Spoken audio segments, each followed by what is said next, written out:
Honourable chairperson, বর্তমানে বাংলাদেশে একটি আলোচ্য বিষয় হলো ব্লু ইকোনমি বা সামুদ্রিক অর্থনীতি।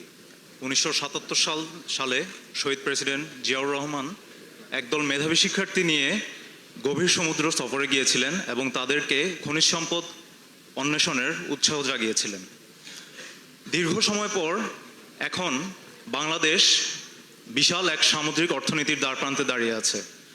আমি জানতে চাচ্ছি আপনার নেতৃত্বাধীন বিএনপি শহীদ জিয়ার সেই সামুদ্রিক বিপ্লবের স্বপ্নকে বাস্তবে রূপান্তর করতে কি পরিকল্পনা গ্রহণ করছে? ধন্যবাদ। Thank you. আপনার এই ব্লু ইকোনমির যে প্রশ্নটা বলেছেন, এটা বিরাট একটা বিষয়। আমরা যদি দেখেন আমাদের এখানে চট্টগ্রামেই তো শিপ ব্রেকিং এর ব্যবসা আছে, এটা ব্লু ইকোনমির সাথে জড়িত। আচ্ছা, অ্যাট দ্য সেম টাইম আমরা আরেকটা বিষয় করতে চাইছি, সেটা হচ্ছে যে শিপ বিল্ডিং ইন্ডাস্ট্রি যেটা আছে, এটাকে আমরা আস্তে আস্তে তৈরি করতে চাইছি। আছে কিছু ক্ষেত্রে, বাট শিপ বিল্ডিং ইন্ডাস্ট্রিটা এটা লিঙ্ক আছে। এর বাইরে আপনি যদি ধরেন যে আরও আছে, এখন ব্লু ইকোনমি বলতে শুধু যদি আমরা মাছ ধরাকে বোঝাই, তাহলে এটা একটা অংশ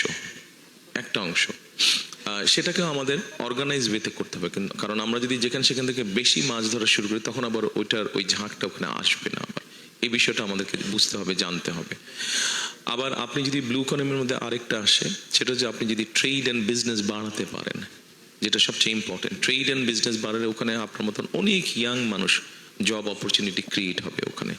কাজে এই সবগুলো বিষয় কম বেশি ব্লু ইকোনমির মধ্যে আছে। আমাদেরকে ধীরে ধীরে এই জিনিসটার মধ্যে এগিয়ে তুলতে হবে, জিনিসটাকে গড়ে তুলতে হবে আমাদের।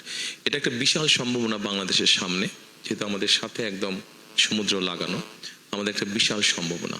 এটাতে সেভাবে করা হয় নাই, তবে আমাদের কাজ করার অনেক স্কোপ এখানে আছে।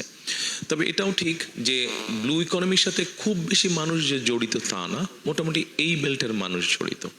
সো এখানে আমরা নতুন অপরচুনিটি যদি তৈরি করতে পারি, তাহলে এখানে আস্তে আস্তে প্রথম আমাদের যে প্রশ্নটা ছিল যে মাশরুমের চাষ, এরকম ছোট অনেক এন্টারপ্রেনার এখানে আস্তে আস্তে জয়েন করবে।